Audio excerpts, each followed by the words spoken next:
Hello students, how are you all? I hope you all are fine and safe at your home. This is your EVS teacher Rifat Jahan Bhandari. First of all, I would like to congratulate you all and also welcome you all for the next academic year 2021-22. And you all have promoted to the next class. So, I heartily welcome you all to today's online learning session from Shri Basava Public School, Ilkal.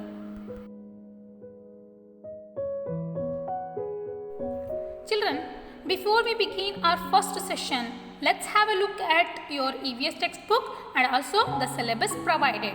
So, as you can see on the screen, that is, let's discover Environmental Studies Standard 4.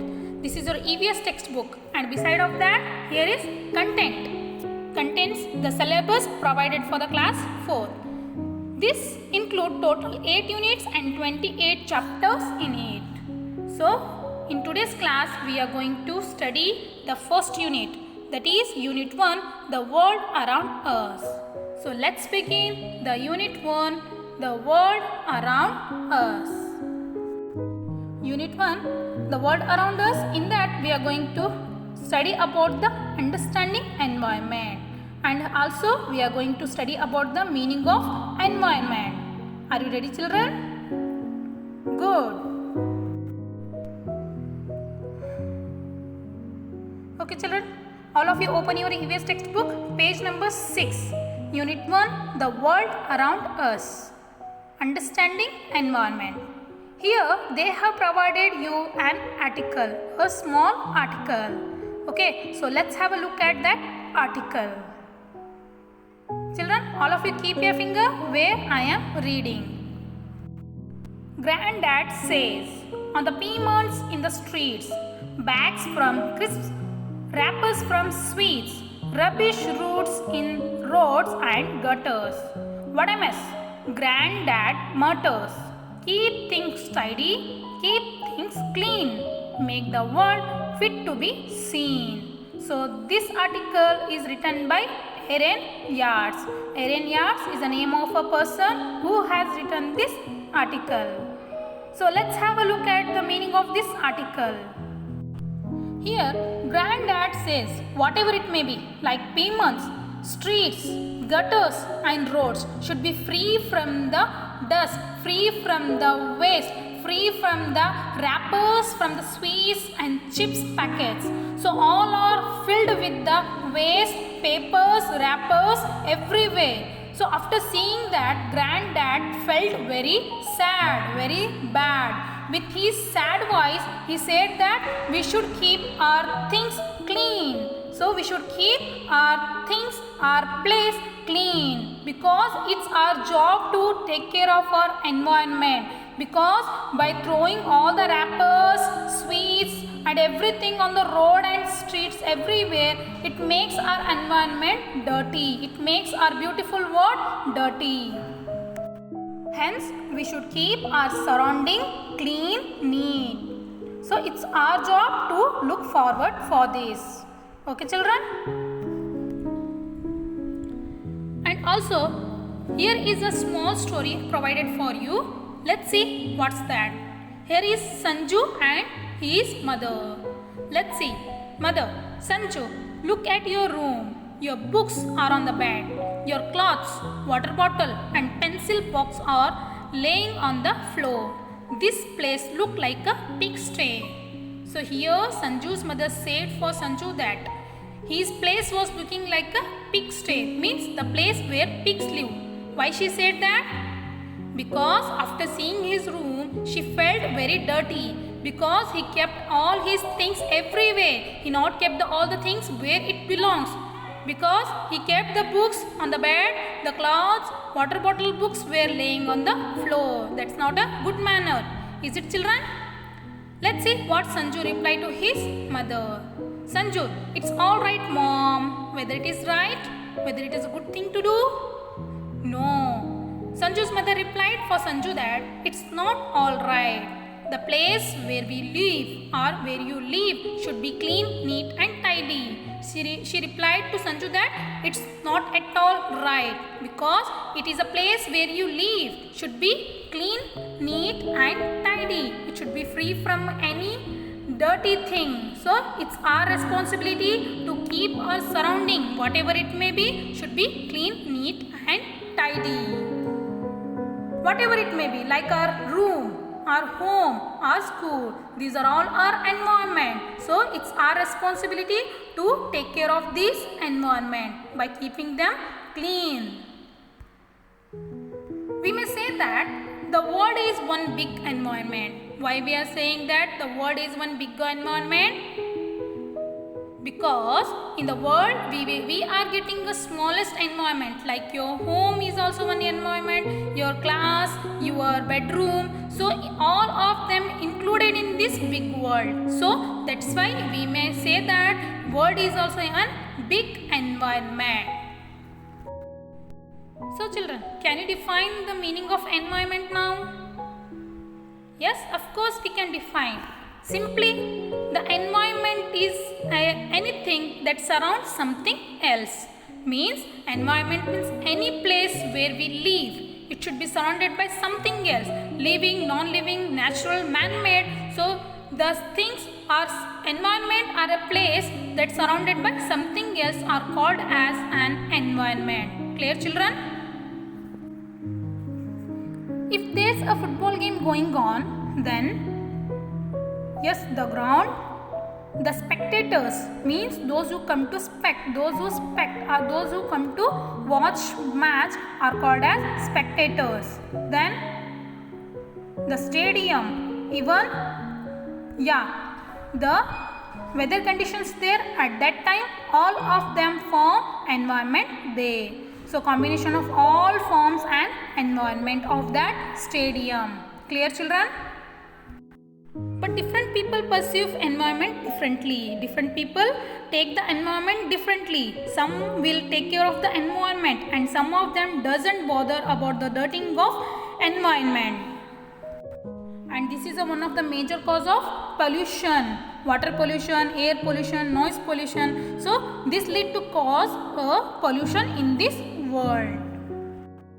For example, if you go on a picnic to a riverside, then you might happily dirtying the water.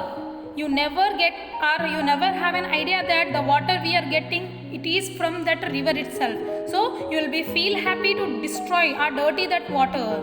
So because of this kind of thing, we are getting the pollution in this world. Remember children, wherever you go for the picnic outside, it's our responsibility to take care of that place. We should not destroy or we should not dirty that environment. If each one of us thinks in this way, then we will never have a clean, beautiful environment. Then this beautiful world will convert into a big dustbin. I hope you don't like to be into the dustbin. So it's our responsibility, duty, okay, so to take care of this environment. Okay children? All of you take a pledge that from now we will consider ourselves to be a part of a larger environment. We will be conscious that our tiniest of actions will have an effect on the world at large. So we will be consider ourselves to be a part of this beautiful environment, and we will be conscious of our actions. Whatever smallest action or biggest action should not be affect badly to this world. So whatever action we are doing to this world should be good and helpful for this earth, for this world. Okay children, all of you take this pledge and follow this now onwards. Alright children.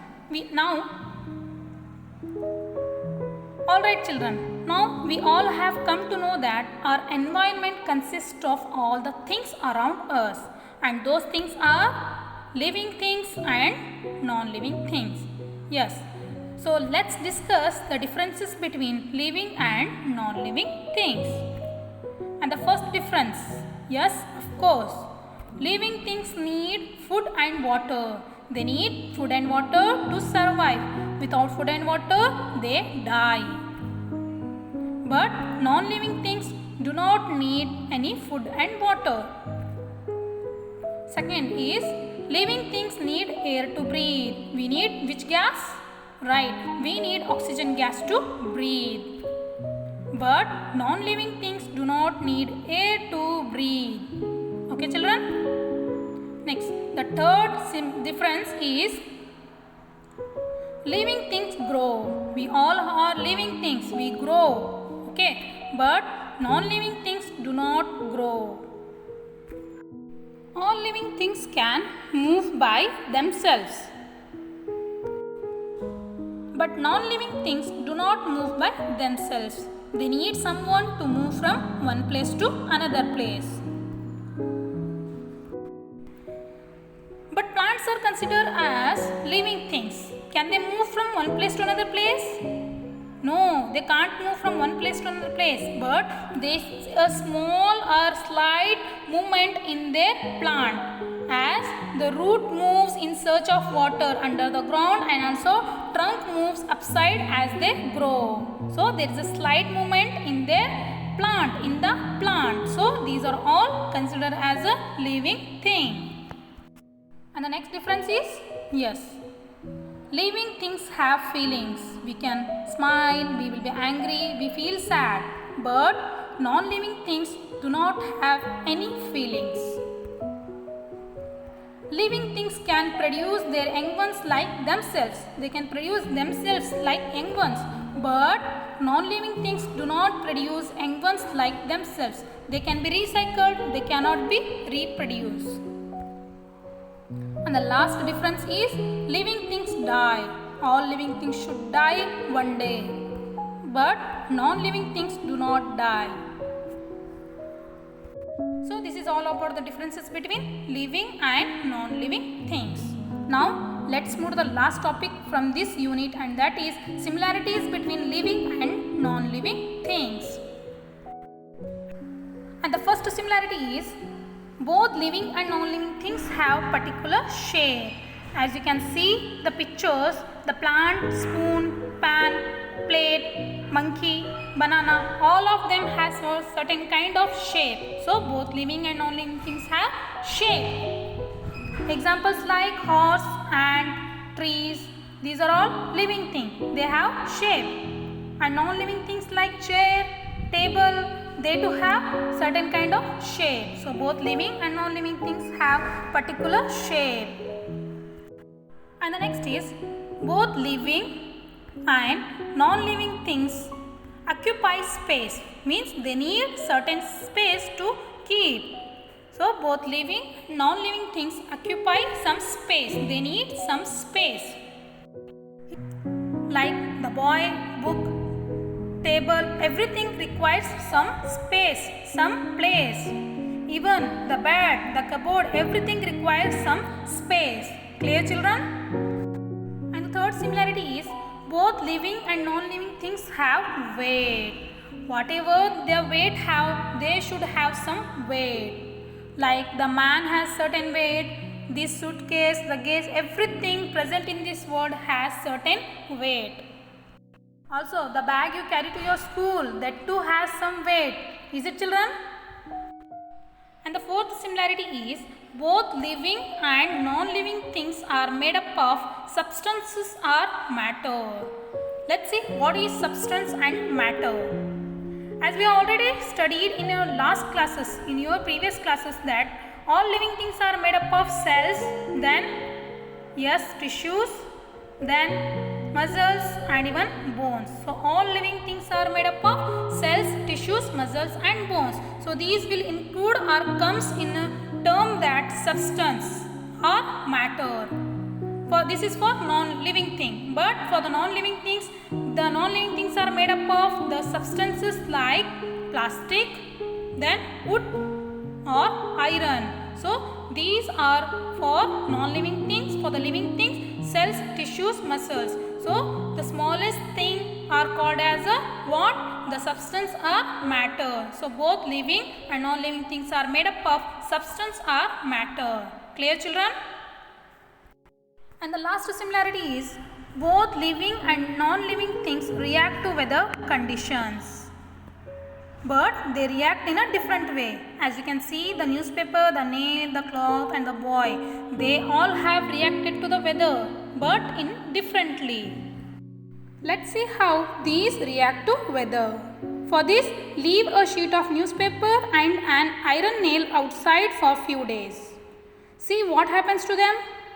If there's a rain, then they will get soaked. The paper will start to decay. And the iron nail present there, that also start to rust. That will become rust. If you keep a piece of colored cloth out or under the sun for a few days, you see that the color fades, the color changes. And when you spend long hours under the sun, then your skin get tanned, means your skin get dark. Soak your right hand in a water for half an hour, then look at your fingers of your right hand and compare the fingers of your left hand, then observe the difference.